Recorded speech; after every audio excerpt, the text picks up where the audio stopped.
Le Royaume-Uni a récemment annoncé qu'il exclura Huawei de la construction de son réseau 5G. Non seulement cela, le Royaume-Uni a également annoncé la suspension de l'accord d'extradition avec la région administrative spéciale de Hong Kong et prévoit de fournir aux détenteurs du passeport britannique d'outre-mer de Hong Kong et à leurs proches plus de droits de résidence. Il y a deux raisons principales pour lesquelles le Royaume-Uni a pris ces mesures qui nuisent aux relations sino-britanniques. D'une part, la promulgation par le gouvernement chinois de la loi sur la sécurité nationale de Hong Kong a empêché l'ancien colonisateur de continuer à faire ce qu'il voulait à Hong Kong, ce qui a stimulé les nerfs sensibles de certains politiciens conservateurs britanniques. Ils ont fait pression sur le gouvernement pour qu'il adopte une position ferme contre la Chine. D'autre part, après le Brexit, le Royaume-Uni espère consolider ses relations avec les États-Unis et signer un accord commercial bilatéral. Par conséquent, sous la pression des États-Unis, il n'hésite pas à nuire aux relations sino-britanniques pour montrer sa loyauté aux États-Unis.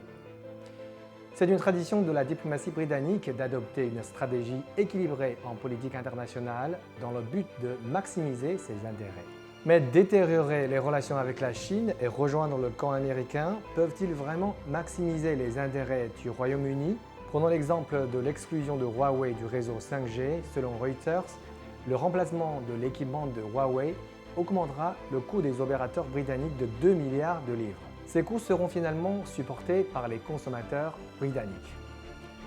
De plus, face à un pays qui politise les pratiques commerciales et agit de manière imprudente, quelle entreprise étrangère y investira? Ce n'est pas un signe positif pour le Royaume-Uni concernant l'attractivité pour les investisseurs. Sous le gouvernement Cameron, le Royaume-Uni a développé des relations avec la Chine dans un esprit de bénéfice mutuel et de gagnant-gagnant, marquant ainsi l'âge d'or des relations sino-britanniques. En 10 ans, le volume des échanges commerciaux entre les deux pays a triplé et la Chine est devenue le deuxième partenaire commercial du Royaume-Uni en dehors de l'Union européenne. Mais le gouvernement britannique actuel n'a évidemment pas chéri cette réalisation et sa myopie stratégique apportera une énorme incertitude aux relations bilatérales.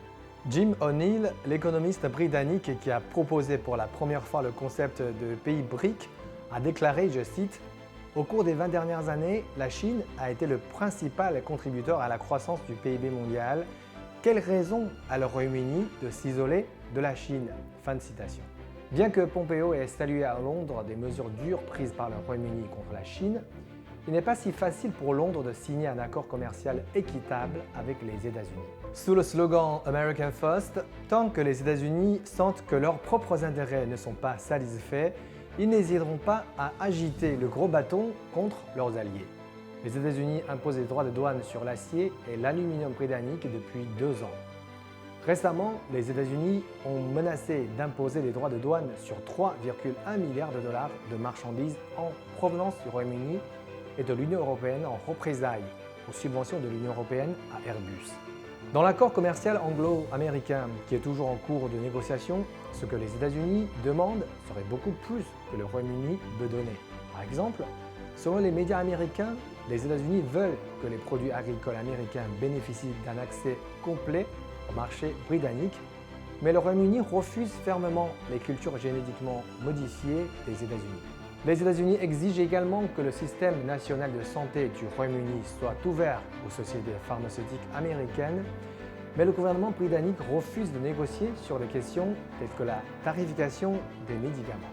Après le Brexit, si le Royaume-Uni veut construire une Grande-Bretagne mondiale, la Chine, lui, est indispensable et incontournable.